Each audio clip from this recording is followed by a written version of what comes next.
Hi folks, and welcome to week 12, the final track guide of this season. If you're watching this not in season 1 2022 and you're watching it in the future, welcome. I don't know what week you're in because I'm not there yet.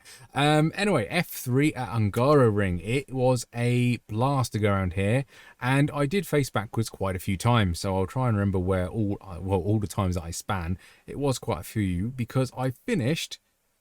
Look at all them off tracks and spins. Lovely jubbly. I think I finished with like 45 in an hour session. So yeah, bear that in mind. Anyway, info tab for you. We are using the Hungaroring setup, which is the fixed one that iRacing use. Track temp 97 Fahrenheit degrees will be above my head. And track usage 45% moderate, which is what I always use for these guys. And the lap I'm going to show you is actually my fastest, a 1:37.362. Yeah. Mid to low 37s where I'm at. There's a 37.3 there, and then obviously a few spins here and there, which is absolutely fine.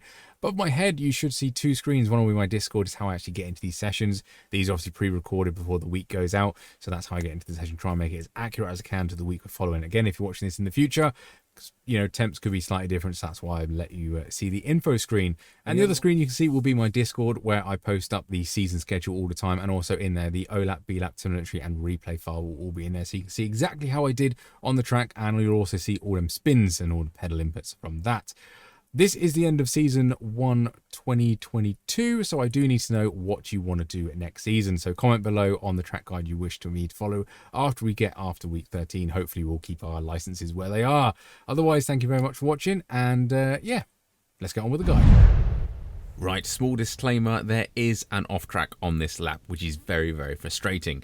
But as you can see from this screenshot, the lap on the top and the lap on the bottom is a very, very similar time. So I'll take one of the laps from that and put it on my thumbnail and title of the YouTube video. Just that the intro was wrong, and until I got to this point, I did not realise. So apologies for that. I will point off the off track and tell you what to do differently, but otherwise, let's head down to turn 1. Otherwise, it's pretty much the same thing. Same tips are going to get around here. So hunting down for turn 1 now, and we're looking for the white line that goes all the way across the track. And just after that, just before we get to the curb, you want to break in a nice straight line all the way down into second gear for this one. Be careful of the curb, it can oversteer the car, so be cautious of that one, and you can use a little bit of curb on exit, but make sure you get on that power nice and early.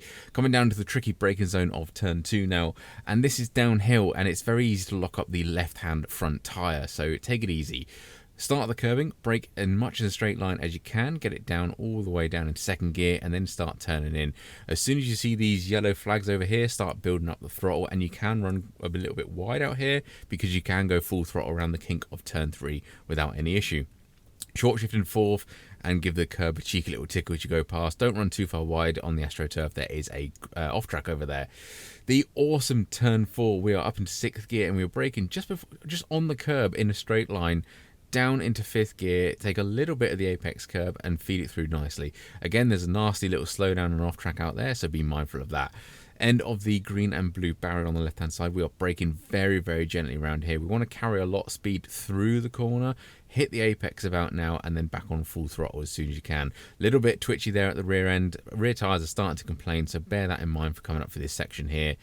Start the curbing. Again, this is going to be really awkward in these cars. Yeah, very tricky on braking. Take loads of curb on this one and try and miss that sausage curb there. Very, very bumpy. Again, don't run too far wide. It's a nasty off track there. This is the new Spa, definitely.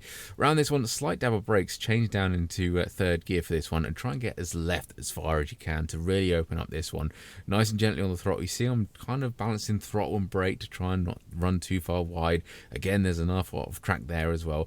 And you're coming up to this one and you're fully accelerating now because this one's completely flat, and you stay on the left hand side. Now this is where the off track happens. So you see I have a little bit of brakes and I clip the curb slightly, and I think that pushed me wide, so try and avoid the curb as you can, but that's where I get the off track. So don't run too far wide there. I don't think it cost me anything. I think it didn't gain me anything. I think it cost me time, if that makes sense. Brake off the curbing down in a straight line all the way downhill to the apex. Second gear, loads of curb on this. You're going slow enough not to worry. There is an off track there on the exit as well, so be mindful of that. And just under the shadow here of the advertising bridge, or whatever you want to call it, brake again. Now this was very tricky getting out here. Did spin it a lot. You're in second gear. I don't know what it is about this corner, but the throttle application through here needs to be so smooth. You can see the steering wheel going twitchy. The amount of times I spun there is ridiculous, so be very, very mindful of that. just before this white line here on the last corner. Take third into it and then change down into second on the way into the corner, if that makes sense. Stay close to the curb on the inside and then throttle out as soon as you can. Again, don't run too far wide, there's a nasty little off track, but we blast the line with a very good combination. I did enjoy this round here, although that last corner, or penultimate corner, very, very tricky. And yeah, going to that off track at turn 11, I think it was. Yeah, I think it cost me time rather than anything, because I didn't get a drive out of it as much as I wanted. But just be cautious of that. In a race, you're okay to do that, but obviously qualifying, you're not. But that is us across the line in a 1:37.362 for this lap. But obviously, I'll choose one of the other laps, which I'll put on screen as well, just so everyone is clear that the other two laps were very close that time as well. Bit annoying to end the season like that, but the way I record these, I didn't record a second lap. Obviously, going forward, I will be changing that so this mistake doesn't happen again. Otherwise, thank you very much for watching. Catch you on the next one.